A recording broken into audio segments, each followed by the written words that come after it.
ოპოზიციის დღის წესრიგში კიდევ ერთხელ აქტიურდება კოორდინაციის გაძლიერების საკითხი. ხელახალი არჩევნების მისაღწევად სტრატეგია ქვეყნის შიგნით უწყვეტი პროტესტი და ხელისუფლებაზე ზეწოლის მიზნით საერთაშორისო პარტნიორებთან მუდმივი კომუნიკაცია. ახლა მთავარი ყურადღება 14 დეკემბერს დაგეგმილი საპრეზიდენტო არჩევნებისკენაა მიმართული. ვრცელდება ბარიერგადალახული სამი ოპოზიციური სუბიექტის ერთობლივი განცხადება, სადაც 26 ოქტომბრის არჩევნების შედეგად არჩეულ პარლამენტს არალეგიტიმურად, ოპოზიციის მხრიდან არალეგიტიმურად ასახადებენ, შესაბამისად ოპოზიციის მხრიდან არალეგიტიმურად ცხადდება 14 დეკემბერს ჩანიშნული არჩევნებიც, როცა ქვეყნის ისტორიაში პირველად პრეზიდენტი არაპირდაპირი გზით 300 ხმოსნით დაკომპლექტებულმა საარჩევნო კოლეგიამ უნდა აირჩიოს. ანალოგიური შინაარსის არის ექს-პრემიერ გიორგი გახარიას პარტიის მიერ ცალკე გავრცელებული განცხადებაც. გახარია დანარჩენი ოპოზიციის სახელით გამოქვეყნებულ წერილს ამჯერადაც არ შეუერთდა. ოპოზიციონერ აქტორებს გაერთიანებისკენ კიდევ ერთხელ მოუწოდებს ყოფილი პრეზიდენტი მიხეილ სააკაშვილი, რომელსაც მხოლოდ მოქმედ პრეზიდენტთან კოორდინაცია და ორბელიანების სასახლეში გამართული კონსულტაციები საკმარისად არ მიაჩნია. ადამიანების დაკვეთა არის, რომ აქეთ პლანგზე პროევროპულმა ოპოზიციამ, პროქართულმა ოპოზიციამ ვაჩვენოთ ერთიანობა. საზოგადოებისთვის ერთიანობის დასამტკიცებლად ბარიერგადალახული ოპოზიცია უმრავლესობით, მაგრამ მაინც არასრულად შეიკრიბა და მორიგ ჯერზე თქვა ის, რაც აქამდე არაერთხელ უთქვამს. არჩევნების შედეგების პროტესტის ნიშნად პერიოდულად გაერთიანებული 4 ოპოზიციური ძალიდან დღეს მხოლოდ 3 შეიკრიბა. ერთიანობა ნაციონალური მოძრაობა კოალიცია ცვლილებისთვის და ძლიერი საქართველოს მიერ შემუშავებულ განცხადებაში უცვლელად რჩება ახალი არჩევნების ჩატარება და სამთავრობო აქციაზე დაკავებულთა გათავისუფლება, რომელთა დაკავების მოტივად ერთ სივრცეში შეკრებილი ოპოზიციონერები პოლიტიკურ სარჩულს ასახელებენ. მათი საერთო ტექსტის ბოლო ნაწილმა კი მეტი სიცხადე შეიტანა 14 დეკემბრის ისტორიულ თარიღთან დაკავშირებით, რა დროსაც საქართველოში მე-6 პრეზიდენტის არჩევა ახალი კანონმდებლობით უნდა მოხდეს. სამივე ოპოზიციური ძალა აცხადებს, რომ პრეზიდენტი სალომე ზურაბიშვილი დღეს საქართველოში ერთადერთი ლეგიტიმური თანამდებობის პირია და მის ჩანაცვლებას ვერავინ და ვერც ერთი ორგანო შეძლებს. კონკრეტულად როგორ წარმოუდგენიათ სალომე ზურაბიშვილის რეზიდენციაში დარჩენა და პრეზიდენტის უფლებამოსილების შესრულება ახალი პრეზიდენტის არჩევის შემდეგ ამას არ აკონკრეტებენ. ჩვენ ვაღიარეთ ერთ-ერთ ლეგიტიმურ ინსტიტუციას, ეს არის საქართველოს პრეზიდენტი, რომელსაც სრული, ასე ვთქვათ, ლეგიტიმაცია აქვს და თვლით მას ქართველი ხალხის წარმომადგენლად, რაც არ უნდა მოხდეს 14-ში და რა პროცედურაც არ უნდა იყოს.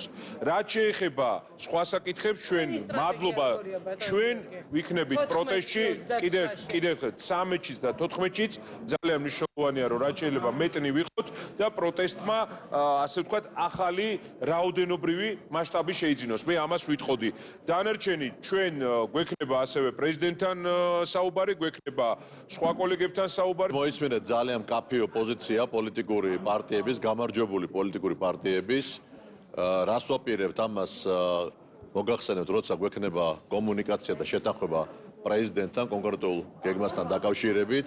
აქვე მე მინდა გითხრათ, რომ შემდეგი შეხვედრები აუცილებლად უნდა მოხდეს იმ ადამიანების იმ ჯგუფების წარმომადგენლებთან, რომლებიც აპროტესტებენ, რომელიც წარმოადგენს სამოქალაქო საზოგადოებას და რომლებიც დგანან ქუჩაში, იმიტომ რომ ეს არ არის მარტო პოლიტიკური პარტიების ბრძოლა. თავარი დაცვის მექანიზმი ეს არის ხალხი და ხალხის მხარდაჭერა. კონკრეტულად რომელი პოლიტიკოსის, თუ სალომე ზურაბიშვილის, თუ ჩვენი მოქალაქის და აქ პრაქტიკულად არ არსებობს განსხვავება მიმართ რა შურისძიების მექანიზმს გამოიყენებს ბიძინა ივანიშვილი, შეუძლებელი არის ამის განჭრედა და რაღაც კონკრეტულ მომენტში შეიძლება მოგერიოს რომელიღაც პოლიციელი, მაგრამ თავარი მექანიზმი ეს არის უდიდესი საზოგადოებრივი მხარდაჭერა, რომელიც აქვს პრეზიდენტს, მისი ლეგიტიმაცია და მისი საერთაშორისო მხარდაჭერა და ჩვენი პოლიტიკური პარტიების მხარდაჭერა, რომელიც დღეს კაფეოდ განვაცხადეთ.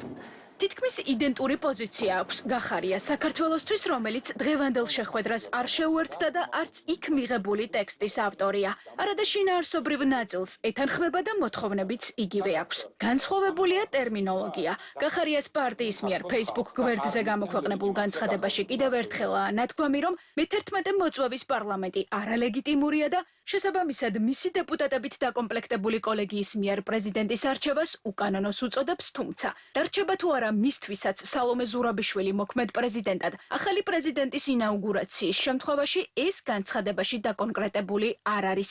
რაც შეეხება ნოემბერ-დეკემბრის აქციებზე დაკავებულთა გათავისუფლების საკითხს, თუ სამეული 500-მდე დაკავებულს პოლიტპატიმრად ხოლო სამართალდამცველებს ბანდფორმირებების წარმომადგენლად მოიხსენიებს, მეოთხე ბარიერ გადალახული ძალა უკანონო პატიმრობაში მყოფთა გათავისუფლებაზე საუბრობს, მათ ციფრს კი არ ასახელებს. რასაც ჩვენ არ ვიზიარებთ, ესეთი ფორმატის შეხვედრების გაფართოებული, რომელიც ჩვენ მიგვაჩნია არაეფექტურად და მიგვაჩნია, რომ ამ ეტაპზე ამის საჭიროება არ არის. მეტი არაფერი. დანარჩენი ჩვენ შეფასება არსებულ მოვლენებთან დაკავშირებით ჩვენს განცხადებაშია, რომელიც პრაქტიკულად შეიძლება ითქვას სულ თანხმედრაშია იმასთან, რაც განაცხადა უკვე დანარჩენმა ოპოზიციურმა პარტიებმა. სადღაც დავესწრებით შეხვედრა, სადღაც არა. ჩვენ არ გვაქვს ვალდებულება, რომ ყველაფერში ერთად ვიყოთ. ჩვენ ფუნდამენტურად ვრჩებით განსხვავებული პოლიტიკური ძალები, რომელსაც გვაქვს ერთი საერთო მიზანი, ქვეყანა დაუბრუნოთ დემოკრატიულ რელსებს. ახალი არჩევნების ჩატარება ის უცვლელი მოთხოვნაა, რომელიც ბარიერ გადალახულ ოპოზიციურ პარტიებს ამ დრომდე მტკიცედ აერთიანებთ. ამ პოზიციას იზიარებს თავად მოქმედი პრეზიდენტი სალომე ზურაბიშვილი, რომელიც ოპოზიციის იმ ნარატივსაც იზიარებს, რომ ახალი არჩევნების დანიშვნის გარეშე პირადად მას უნდა გაუგრძელდეს უფლებამოსილება და კოლეგიის მიერ ახალი პრეზიდენტის არჩევა არალეგიტიმურია. ასეთი შეთანხმებული შეფასებების შემდეგ საზოგადოებაში გაჩნდა განცდა, რომ მეხუთე პრეზიდენტი ვადის ამოწურვის შემდეგ ორბელიანების სასახლის დატოვებას არ გეგმავს. ქართულ ოცნებაში არ გამორიცხავენ, რომ ზურაბიშვილმა საკუთარი პოზიციების დასაცავად ძალოვან უწყებებს მოუწოდოს. თავიდან დაიბნენ და ეხლა რაღაცა მესიჯი ჩამოყალიბდნენ და კი არ იბნევია სინამდვილეში. პოზიცია არ გააჩნიათ. მე დაურეკავენ ხოლმე თავის პატრონებს და ისინი რასაც ეტყვიან, ისე იქცევიან.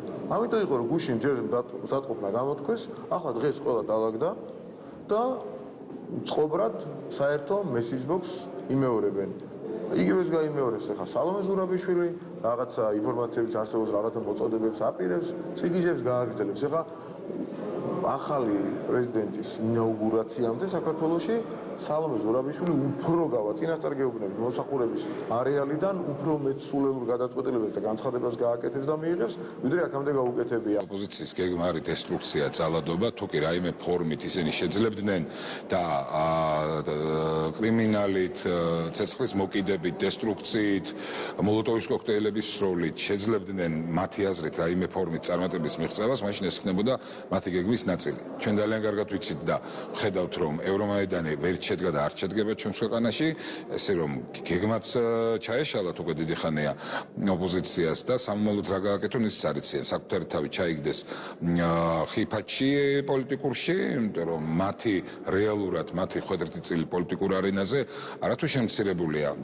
დიდი ალბათობით საერთოდ გაქრება. ოპოზიცია არის ჩიხში შესული და ეს პირველ რიგში გამომდინარეობდა მათი ასე ვთქვათ, აი ამ რადიკალური პოზიციიდან, რომ თუ ვერ გავიმარჯვეთ, მაშინ ქვეყანას ავატრიალებთ. ვერ გაიმარჯვეს და ვერც ქვეყანა ვერ აატრიალეს, გამომდინარეა ეხლა არიან ჩიხში. გამოსავალი არის ერთადერთი, რომ საღასს მოუხმონ და კონსტიტუციურ ჩარჩოებში დაბრუნდნენ.